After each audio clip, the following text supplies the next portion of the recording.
नमस्कार मित्रों, मैं डॉक्टर अमर्त्य प्रकाश श्रीवास्तव आपका स्वागत करता हूं फिर से अपने इस वीडियो में। आज हम चर्चा करेंगे कि चंद्रमा नामक जब जलीय ग्रह दो स्थान के तीसरे घर यानी 12वें भाव में होता है तो क्या होता है। सबसे पहले हमें ये समझना चाहिए कि चंद्रमा क्या है और फिर हम ये सोचेंगे कि 12वां भाव किन चीज़ों को इंगित करता है और फिर इन दोनों को हम आपस में जोड़ेंगे। पुरानी उक्ति है, चंद्रमा मन सो जाता है। चंद्रमा मन का कारक है, माता का कारक है। हमारा मानसिक गठन कैसा है इस चीज़ का कारक है। हम कैसा सोचते हैं इसका कारक है। बचपन में सिखाई हुई बातों का कारक है, हमारे बचपन का कारक है। हम जहाँ रहते हैं, जो हमारी मातृभूमि है, उसका कारक है।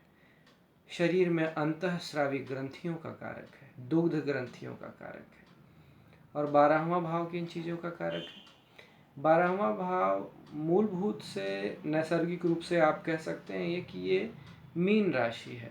आपके कुंडली में ये कोई भी राशि हो सकती है, लेकिन नैसर्गिक रूप से ये मीन राशि है। ये विरक्ति का भाव है। ये भाव है मृत्यु के बाद और नए जीवन के बीच का। ये भाव है शैया सुख का, यौन सुख का, ऐसे स्थानों का जो साधारण समाज से विरक्त हैं।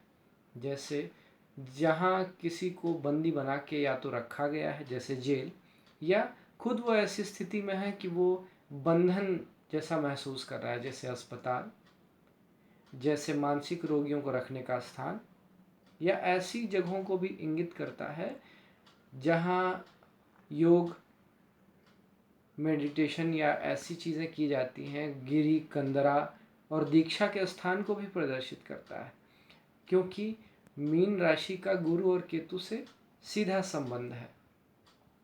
अब ऐसी स्थिति में हम अपने मन को ऐसी जगह पे पाएंगे तो क्या होगा, हम ये देखते हैं। जब चंद्रमा 12वें भाव में स्थित होगा तो मन हमेशा ऐसी चीज़ों में लगा होगा जो 12वें भाव को इंगित करती हैं, जैसे अस्पताल में काम करना, जेल में काम करना, ऐसी जगहों पे काम करना जहां मानसिक रूप से विक्षिप्त लोगों को रखा गया है। और इसी तरह दूसरे प्रकार के व्यक्ति भी होते हैं जिन्हें सांसारिकता से बड़ा प्रेम होता है। वो यौन सुख को बहुत ही वरीयता देते हैं और धीरे धीरे शनय शनय जब वो अपने सांसारिक सुख से तृप्त हो जाते हैं और उन्हें सुख नहीं मिलता तो वो दूसरे प्रकार के व्यक्ति में परिवर्तित होने लगते हैं। उन्हें ध्यान, योग, दीक्षा, लोगों की सेवा करना, परोपकार, इन चीज़ों में प्रेम मिलने लगता है। लेकिन एक खास बात, ऐसे लोग अलग रहना चाहते हैं। ऐसे लोगों में एक अलग प्रकार की रचनात्मकता होती है जो अन्य लोगों में नहीं होती। ये स्थिति माता के साथ देखने में किस प्रकार से आती है, ये समझने की ज़रूरत है। माता अलग थलग रहने वाली होती है। लग्न से 12वें भाव में होने के कारण जातक से सुदूर स्थान पर रहने वाली होती है। या तो माता की मृत्यु पहले ही हो गई होती है, या तो बाद में वैचारिक मतभेद होते हैं, या किसी अन्य कारण से माँ जातक से अलग रहती है, दूर होती है। जातक और माँ के बीच वैचारिक मतभेद होते हैं। जातक की माँ की भी मनोवृत्ति कुछ इस प्रकार की होती है कि चूंकि सप्तम भाव से ये छठा भाव है, इसलिए जातक की पत्नी के साथ जातक की माँ के संबंध अच्छे नहीं होते, क्योंकि ये छठे आठवें का संबंध होता है। चंद्रमा यदि किसी उत्तम स्थिति में है, कर्क राशि में है, वृष राशि में है, या किसी योग के कारण अच्छी स्थिति में है, पूर्णिमा का है, गुरु की दृष्टि है, तो बात अलग होती है। मूलतः पत्नी के साथ जातक के व्यवसाय में उसके साथियों के साथ शत्रु जैसा व्यवहार होता है माता का। माँ, पत्नी और जातक, इन तीनों के बीच एक त्रिकोणीय श्रृंखला चलती रहती है, जिसमें किसी के भी आपस में वैचारिक मतभेद हो सकते हैं। जातक बीच में होता है।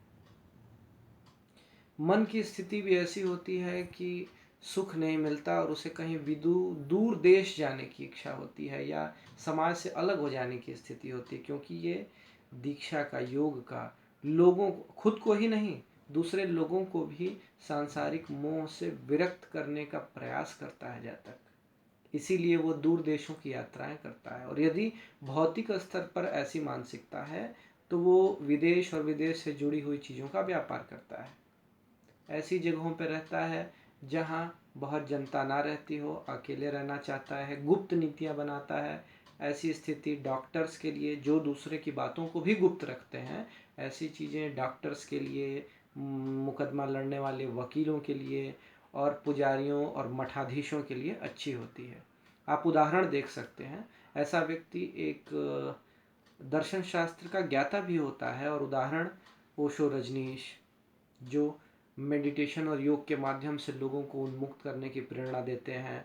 डॉक्टर हनीमैन, जिसने असंख्य प्रयासों से आज होम्योपैथी को इस कगार पे पहुंचाया। और भी बहुत सारे उदाहरण हैं। ऐसे जातक में दार्शनिकता और रचनात्मकता एक अलग ही प्रकार की होती है। यदि राहु केतु की दृष्टि हो, साथ हो, तो पूर्वाभास की स्थिति भी उत्पन्न होती है। लेकिन आध्यात्मिक दृष्टि से इस चंद्रमा को फलीभूत होने के लिए केतु और गुरु की दृष्टि और लग्नेश बलवान होना ये नितांत आवश्यक है। दूसरे अगर हम दूसरे पक्ष से देते हैं तो यदि शनि साथ है तो विष योग तो ऐसे ही बनता है, लेकिन विशेष रूप से निष्ठराभिलाषी योग बनता है, जिसमें माता निष्ठुर होती है। जातक और माता के संबंध, जैसा कि मैंने पहले बताया, अच्छे नहीं होते हैं। ऐसा चंद्रमा पंचम भाव से अष्टम भाव में होने के कारण संतान के लिए भी अनिष्टकारी होता है। जातक की संतान के जीवन में उथल पुथल मची रहती है, क्योंकि पंचम भाव से अष्टम भाव होने के कारण ये अच्छा नहीं माना जाता है। लेकिन कुछ भी हो, ऐसा देखा जाता है कि प्रारंभ में ऐसे जातक यौन सुख और गुप्त नीतियों में लगे रहते हैं और बाद में ये जातक स्वयं ही नहीं और लोगों को भी सांसारिक मोह माया से विरुक्त होने के लिए मार्ग प्रशस्त करते हैं। ये लोग कुंडलिनी साधना, ऐसे लोगों को मृत प्रेतात्माओं, पितरों या अन्य तरह के बातों का अनुभव हो सकता है। क्यों? क्योंकि ये स्वाभाविक रूप से मीन राशि है। मृत्यु के बाद की स्थिति एक दूसरा लोक, स्पिरिट बोर्ड जैसे यंत्रों का इस्तेमाल करने वाले, आत्माओं के साथ संपर्क करने वाले, ऐसे मांत्रिक और योग साधना में कुंडलिनी साधने वाले ऐसे लोग पाए जाते हैं। यही कारण है कि चंद्रमा 12वें भाव में इस प्रकार की स्थिति प्रदर्शित करता है, जो जातक को इस माध्यम से आध्यात्मिकता की ओर ले जाता है।